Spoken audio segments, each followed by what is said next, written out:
Welcome to this program called Begin with God. Karibu katika kipindi hiki kinachoitwa Anza na Mungu. Friends, I want to say to you, Rafiki, nataka nikwambie, I began this new series nimeanza mfululizo huu mpya talking about predestination. nikizungumza kuhusiana na hatima iliyoandaliwa kabla. I know many people don't believe in predestination. Ninajua kabisa kwa watu wengi hawaamini swala la hatima iliyoandaliwa kabla. Why? Because they believe in what they see. Ni kwa nini? Ni kwa sababu wao wanaamini katika wanayoyaona. You need to recognize Inabidi utambue, faith is something to do with the unseen. imani inahusiana na vitu visivyoonekana. The righteous are bold as a lion because they don't see it in the natural. Wenye haki Are bold as a lion. wanakuwa na ujasiri kama simba. Why? Kwa nini? Because they build something inside. Kwa sababu ndani yao wamejenga kitu, It's not outside. sio nje. David was bold inside. Daudi alikuwa na ujasiri He was ndani. short, Alikuwa mfupi, but he was confident lakini alikuwa na ujasiri because he knew kwa sababu alijua he had a purpose. alikuwa na kusudi. So predestination is very important. Kwa hiyo hatima iliyoandaliwa ni kitu cha muhimu sana. This is what Paul brings to the revelation to us. Ndio maana Paulo analeta ufunuo kwetu. He said, I was called and separated before I entered into my mother's womb. Anasema niliitwa na kutengwa kabla ya kuingia katika tumbo la mama yangu. Then he says, I was called before the foundation of the world. Alafu anasema nimeitwa kabla ya misingi ya ulimwengu huu. So I'm saying there are 7 areas of predestination. Kwa nikasema kuna maeneo 7 ya hatima iliyoandaliwa. And that's written in the book of Ephesians. Hao yameandikwa katika kitabu cha Waefeso. Chapter 1 verse 3 onwards. Okay? That's written. Waefeso 1 Verse 3 mstari wa to 3 na 9. kuendelea. It talks about the predestination of blessings. Inazungumzia hatima ya baraka.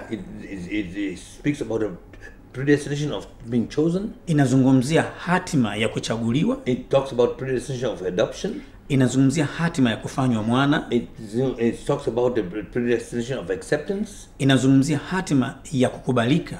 It talks about the predestination of the wisdom and the understanding of God. Inazungumzia hatima ya hekima na uelewa wa Mungu. And then 6, it talks about the predestination of the good pleasure of God's will. Cha 6 inazungumzia hatima ya mapenzi mema ya Mungu. And finally, the predestination of God's purpose. Na cha 7 ni makusudi ya Mungu. I'm going one by one. Nitakwenda moja baada ya nyingine. I started off with predestination of blessings. Cha kwanza kuhusiana na baraka nimekwisha kuanza nacho. And now I'm on the predestination of choosing. Sasa nipo katika eneo la kuchaguliwa. Yesterday we talked about it in detail. Jana tumeongea kwa kina That we were chosen by God to be holy and without blame. ya kwamba tumechaguliwa na Mungu ili tuwe watakatifu na kutokuwa na hatia. When you understand that, Unapolielewa hilo, you walk in it. unatembea katika hilo. I know that God chose me to be holy and blameless. Ya kwamba ninajua ya kwamba Mungu amenichagua niwe mtakatifu na nisiye na You got to hatia. change the way you think. Basi inabidi ubadilishe namna You got to unavyofikiri. speak it. I'm chosen to be holy and blameless. Na inabidi utamke kabisa kwamba nimechaguliwa niwe mtakatifu na nisiye na hatia. Remember, Kumbuka, I am a spirit being.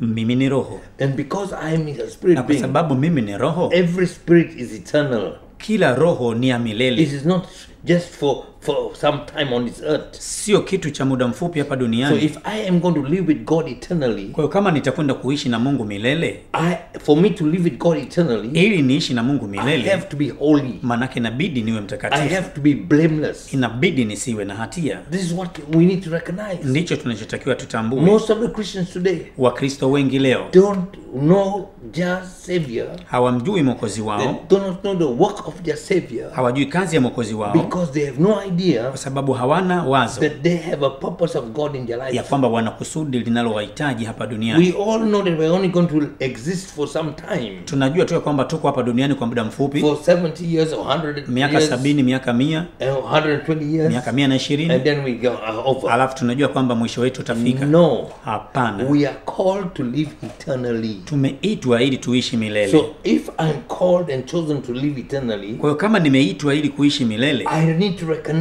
inabidi nitambue that I was there even in the mind of God before the foundation of this world. kwamba nilikuwepo katika mawazo ya Mungu kabla ya misingi ya dunia hii. And when Adam sinned, Na Adamu alipotenda that dhambi, sin that came upon Adam ile dhambi iliyoingia kwa Adamu grabs my spirit, ikavuta kiroho changu, and that's how I've been living in sin. na ndio maana nikawa sasa ninaishi Now katika when dhambi. Jesus Christ came, Kristo he alivyokuja came to pay the price akaja kulipa gharama of what Satan did. ya kila ambacho ibilisi alifanya. And so he restored me back Kwa hiyo akanirejesha to become holy, ili niwe to mtakatifu, become a person without blame. mtu nisiye na hatia. And this is what I need to know. Na hicho ndicho ninachotakiwa kujua. I am predestined to be and chosen by God to be holy. Nimekwisha kuchaguliwa na Mungu kabla kuwa mtakatifu. And when I don't believe it, Nisipoliamini hilo, I believe the deception of Satan basi ujue nimeamini uharibifu na udanganyifu wa ibilisi and the wisdom of this world. na hekima ya dunia hii. And then I showed you yesterday Jana pia nikakuonyesha how God has opened our eyes jinsi ambavyo Mungu amefungua macho yetu to the wisdom of God. kwa hekima ya Mungu. The wisdom of this world Hekima ya ulimwengu huu killed Jesus Christ ilimuua Yesu Kristo, because they thought kwa sababu waliwaza he is going to become king. ya kwamba yeye atakwenda kuwa mfalme. They thought Wakawaza he has all this favor. ana kibali chote, People are following him. watu wanamfuata yeye, They have this strength. anayo nguvu, He has all the power behind him. nguvu zote ziko nyuma yake. You got to understand that. Inabidi uelewe. And so they came, used their wisdom, Kwa hiyo wakaja wakitumia hekima yao, deceived Judas. wakamdanganya Yuda. Judas was deceived Yuda akadanganywa, and went and presented Jesus akaenda na kuwakabidhi Yesu Kristo the wisdom of this world. hekima ya dunia hii. Then they killed Halafu wakamuua Jesus, Yesu thinking they made it, wakijua wamemaliza, not knowing bila ya kujua the plan of God. mpango wa Mungu. And on the third day, Na siku ya tatu God raised Jesus from the dead, Yesu akamfufua, Mungu akamfufua Yesu katika wafu, so as to be our intercessor ili awe mwombezi wetu and to tell Satan, na kumwambia ibilisi so and so has been washed by the blood. fulani na fulani ameoshwa kwa damu. You that are watching is washed by the blood. Wewe unayemtizama umeoshwa kwa damu. In God's sight you are holy. Machoni pa Mungu wewe ni mtakatifu. In God's sight you are without blame. Mbele za Mungu huna hatia. God has blotted out all your transgressions. Mungu amefuta makosa yako yote And he remembers your sins no na more. dhambi zako hazikumbuki tena. That's what God says about Ndicho you. ambacho Mungu anasema juu And yako. Jesus tells the devil Na Yesu akamwambia ibilisi, that you cannot touch him. huwezi kumgusa. So I want you to understand. Nataka uelewe, When you understand there is the destiny unapoelewa ya kwamba kuna hatima that God predestined about ambayo your Mungu life, alikwisha kuiandaa kwa ajili ya maisha it's yako, nothing to do with the wisdom of this world. haihusiani na hekima ya dunia hii. Yesterday I said to you, Jana nilikwambia in 1 Corinthians chapter 2, katika kitabu cha Wakorinto wa kwanza, chapter 6 to 13, Wakorinto wa kwanza sura ya pili verse 6 to 13, mstari wa 6 na kuendelea. I want us to read verse 8 and 9. Sasa and 10. tusome mstari wa 8, 9 na 10. First, which none of the princes of this world knew. Ambayo wenye kuitawala dunia hii For hawaijui, had they known it, they would have not crucified the Lord of maana glory. kama wangaliijua wasingemsulubisha Bwana wa utukufu. Let me tell you, Acha the nikwambie, people that are harassing you, watu wanaokusumbua, the people that are looking down upon you, watu wanaokuangalia kukushusha, let me say, acha they nikwambie, have no idea hawajui of the plan of God over your life. mipango ya Mungu katika maisha yako. I'm saying this again. Ninasema tena, Most of us, wengi wetu we have set our plans, our own plans. tumepanga mipangilio yetu And that is wenyewe, why we are frustrated. na hapo ndipo The tunapochanganyikiwa. moment you decide to say, God, I want to know your plan. Mara tu utakapojua ya kwamba Mungu, ninataka kujua kusudi lako, When you go to God and say, I want to know your purpose over my life, ukamwendea na kumwambia ninataka nijue kusudi lako maishani mwangu, then hapo that hidden wisdom hiyo hekima that iliyofichwa, was hid before the foundation of this world ambayo ilifichwa kabla ya misingi ya dunia hii about your life, kuhusiana na maisha yako, that's when God begins to unveil it to you. ndipo hapo Mungu anaanza kuifunua. So verse 9 says, Mstari wa 9 but unasema, as it is written, lakini kama ilivyoandikwa, eye has not seen, mambo ambayo jicho halikuyaona nor ear heard, wala sikio neither halikuyasikia have received into the heart of man, wala hayakuingia katika moyo wa the mwanadamu, things that God prepared for them that love him. mambo ambayo Mungu aliwaandalia wampendao. So I want you to see this. Ninataka uone hili, There are things kuna vitu that God has prepared for you. ambavyo Mungu amekuandalia. Now listen, Sikiliza, I'm giving you my testimony. ninakupa ushuhuda wangu. I was in Bulawayo in Zimbabwe, Nilikuwa nchini Zimbabwe katika eneo la Bulawayo, and I was given a chance to preach to the white people in Bulawayo. nikapewa nafasi ya kuwahubiria wazungu kule Bulawayo. I was so scared. Nikaogopa, I was trembling. nikawa natetemeka. I said, God, I cannot. Nikasema Mungu, hapana, These siwezi. are white people. Hawa ni watu weupe wazungu. And my boss before was a white man. Kiongozi wangu au mkuu wangu wa kazi alikuwa mzungu hapo kabla. I worked for Parent Company Chartered Accountant and auditors from England. Nilifanya kazi katika kampuni hiyo ya wazungu kutoka Uingereza. So I know the white men and these people were British. Kwa hiyo hawa watu wazungu niliwajua na walikuwa ni Waingereza. So I was scared. Kwa hiyo nikawa nimetetemeka. I did not know. Sikujua, but all I did lakini nilichofanya was go to God. Ni kumwendea Mungu. And said, God, if you've given me this opportunity, nikamwambia Mungu, ukinipa fursa hii, I want you to speak to me. Ninataka wewe uongee na mimi. And hear me. Nisikilize. Because we lived in Africa and we are bound with the spirits of believing that a white person is very high. Kwa sababu tunaishi hapa Afrika na tumefungwa na hili wazo la kwamba mtu mweupe ana nguvu, yuko juu yetu. And that they have seen everything. Wameona kila kitu. They are super. Wao wako juu. They have brains. Wana ubongo uliochangamka. I also was scared. Nikawa nimeogopa. How can I preach to these people? Sasa mimi nitawahubiriaje hawa watu? And I tell you. Na ninakwambia, that whole morning and afternoon I didn't get out from my knees. Asubuhi na mchana nilikuwa niko magotini. And I was praying. Nikawa ninaomba. And I prayed. Na nikaomba. And God, na Mungu, in the evening service that I preached in, jioni katika ibada ambayo nilihubiri, God performed signs, wonders and miracles. Mungu alifanya ishara, miujiza na maajabu. And these white people were all astonished. Na hawa wazungu wakashtuka. Healings took place. Uponyaji ulitokea. Viwete walitembea. The blind saw. Vipofu wakaona. These are white people who were crippled. Hawa ni wazungu ambao walikuwa vilema. These are white people who were demons. Hawa ni wazungu ambao walikuwa na mapepo. But God opened my eyes. Lakini Mungu alifungua macho yangu. God showed me. Na akanionyesha my call that he put into my life. Wito wangu ulivyo muhimu katika maisha yangu. I respected it. Nikaheshimu. God said to me. Mungu akaniambia this word. Maneno haya. I was traveling back and God said to me this. Nilikuwa ninatembea na Mungu akaniambia, but as it is written, eye has not seen. Jicho, jambo ambalo jicho halijaona. My parents never saw me. Wazazi wangu hawajaona. My relatives never saw me. My relatives never saw. Wala ndugu zangu hawakuona what I could do. Kila ambacho ningeweza kufanya. They all knew I was a weakling. Wao walijua mimi ni dhaifu. I was the one always at home in Tanga. Mimi ndiye nilikuwa muda wote nipo nyumbani pale Tanga. They had no idea. Hawakujua of the grace of God that was upon my life. Kuhusiana na neema ya Mungu iliyokuwa juu ya maisha yangu. I decided to seek God. Lakini kwa sababu niliamua kumtafuta Mungu. Mungu akaniambia, nobody has known what I've called you for. Hakuna anayejua nilichokuitia. Nobody has heard what I've called you for. Wala hakuna aliyesikia nilichokuitia. Nobody knows what I put into your heart. Wala hakuna ajuaye nilichoweka katika maisha yako. The things that I prepared for you. Vitu nilivyokuandalia. I was shocked.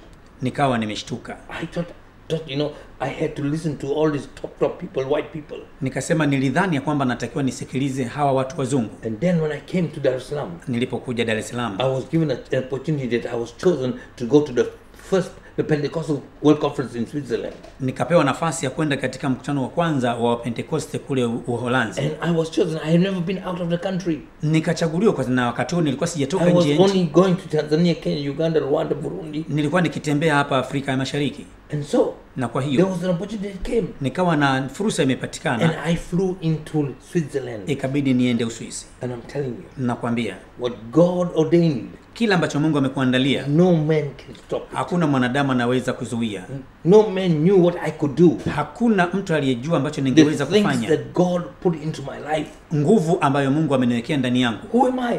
Mimi ni nani? Nobody knew. Hakuna mtu aliyejua. I sat down with pastors and bishops. Nikakaa na wachungaji pamoja na maaskofu. About how to start a TV station. Jinsi ya kuanzisha televisheni. They said we have failed even to put up a radio station. Wakasema sisi redio tu imetushinda. How can you do it? Sasa wewe unafanyaje hilo? Remember. Kumbuka. Please understand. Naomba unielewe. When you go back to the purposes of God. Unapokwenda katika kusudi la Mungu. And you find out what is God's purpose is. Ukatambua kusudi hilo ni lipi. Then there's grace enough. Basi kuna neema ya kutosha. For you to do what God has called you to do. Kufanya kile ambacho Mungu amekuitia. And so here am I. Kwa hiyo hapa nipo. Today. Leo hii. Because of the faithfulness of God. Kwa sababu ya uaminifu wa Mungu. Not because I wanted, because God planned for it. Si kwa sababu nilitaka, ila ni kwa sababu Mungu alipanga. To break the stronghold that was in Tanzania, kuvunja hii ngome kubwa ambayo ilikuwa hapa to Tanzania, get a license, TV license, kupata leseni ya to be the televisheni first Christian television station na in Tanzania. kupata kuwa kituo cha kwanza cha It Kikristo was not an hapa easy Tanzania. task. Haikuwa kazi rahisi. You got to understand, 7 years it took me. Ilinichukua miaka 7, inabidi ujue. Prayer and fasting Maombi na kufunga to get a license. kupata hii leseni. No man saw it. Hakuna mwanadamu aliyeona, God saw it. ila Mungu aliona. And when we opened up the station, Tulipofungua kituo, people thought it was foreigners that gave us watu money. wakasema watu wa nje wametupa pesa. No. Hapana. God opened heaven. Mungu alifungua I mbingu. want you to understand. Nataka uelewe. Eyes will not understand. Jicho halikuona, Ears will not even understand. masikio hayakuelewa, Neither hearts of people will understand wala mioyo haikuelewa what God has ordained. kila ambacho Mungu alikuwa The ameweka, things that God prepared. vitu ambavyo Mungu alikuwa ameandaa. I want you to know. Nataka ujue, Don't look down upon yourself. usijishushe thamani. God has a plan for you. Mungu ana kusudi, ana mpango kwa You ajili are yako. supposed to pray and seek God to understand His plan. Wewe unatakiwa uombe na kutafuta huu mpango wa Mungu ni upi. Now, verse number 10. Mstari wa 10. But God has revealed them unto us by His Spirit. Lakini Mungu ametufunulia sisi kwa Roho. He didn't say God has revealed it to us by going to Bible school. Haijasema Mungu ametufunulia kwa sababu tunakwenda shule ya Or we Biblia go to a seminary. au tumekwenda seminari. I want you to understand. Nataka uelewe. He says, but God has revealed unto us by His Spirit. Lakini Mungu ametufunulia sisi kwa Roho. For the Spirit searches all things, yea, the deep things of God. Maana Roho huchunguza yote, hata mafumbo ya Mungu. So what is it?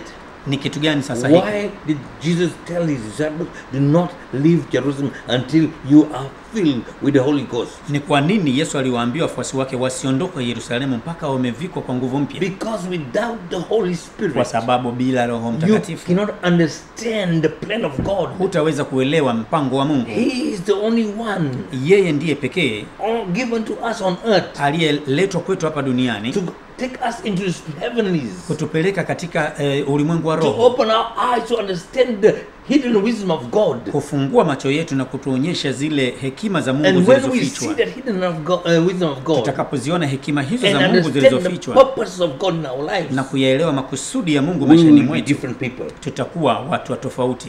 It says in verse 11, Mstari wa 11 anasema, for what man know the things of men save the spirit of man which is in him, so even the things of God know no man but the Spirit of God. maana ni nani katika binadamu yajuaye mambo ya binadamu ila roho ya binadamu iliyo ndani yake?